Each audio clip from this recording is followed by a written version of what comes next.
The Girl Scouts are proud to honor this year's Lifetime Achievement and Women of Distinction honorees. These women are purpose-driven, dedicated to service and leadership, and champions for other women in their communities. My name is Opal Lee. I'm nearly 100 years old. And my community, young women didn't have much of a choice. But now the young women can be whatever they want to be.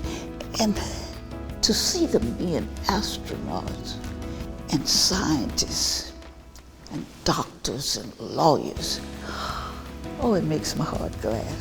My name is Bridget Moreno Lopez. I'm the managing partner of the Dallas office of Lineberger, Goggin, Blair, and Sampson. If you have the ability to impact and to elevate women and girls, then you take that at every opportunity to affect their quality of life, improve their opportunities, improve their educational opportunities, and really transform the trajectory of their families. I'm Carol Golia, President and CEO of Catch Up and Read. Being a champion for women and girls is all about advocating for girls and making sure that they have a voice, a seat at the table, and really listening and trying to help girls find their unique gifts and ways that they can use them in the world.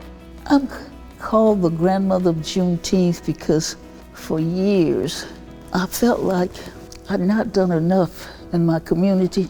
When I retired, it seemed like there was something I hadn't done.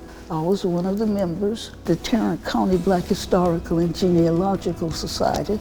Juneteenth was one of the programs. And I remember Juneteenth in tiny little Sycamore Park.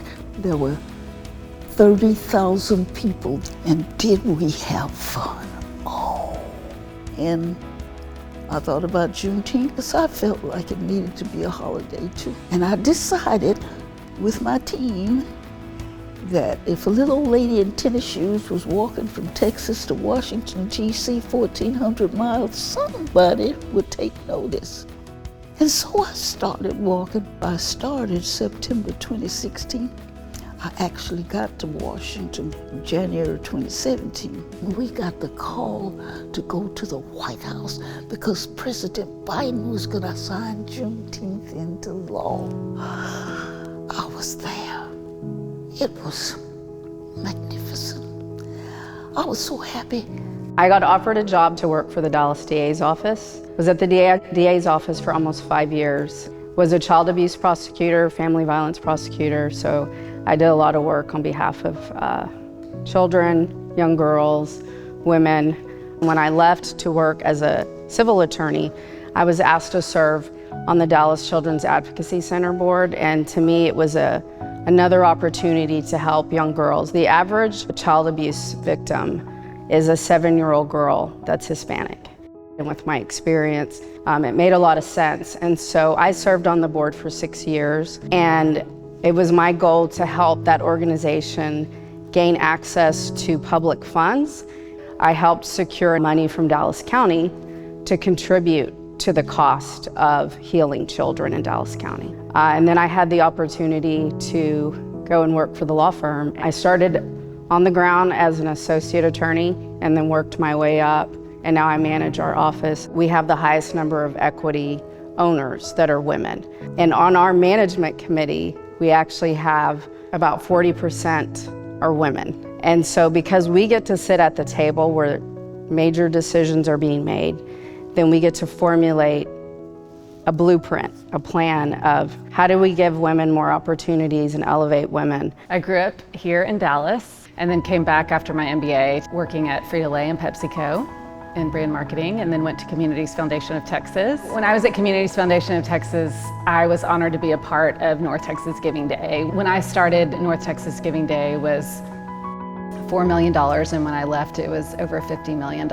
And today it's over $60 million a year that we are raising for this community. When you talk about courage, confidence, and character, North Texas Giving Day was all about that, and it was giving nonprofits the courage to ask for support. Since then, I've been able to go deeper into the education sector. I'm honored to be working directly in literacy right now because reading is the foundation that you need to be successful in life. You really need that to be effective in today's society, in any society. Championing reading and championing literacy is definitely my #1 cause right now. I would tell the youngsters, and the girls especially, that if you're going to be a leader, that it's important that you learn about leadership.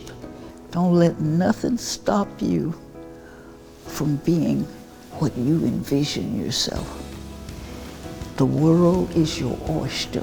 Young women are the leaders and the problem solvers of today and tomorrow. It's imperative to make sure that our young girls are prepared for all of those challenges.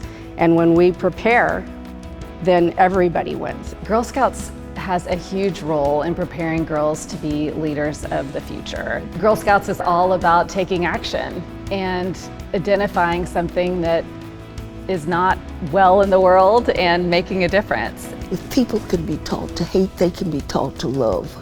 And I think we ought to be about the business of doing that.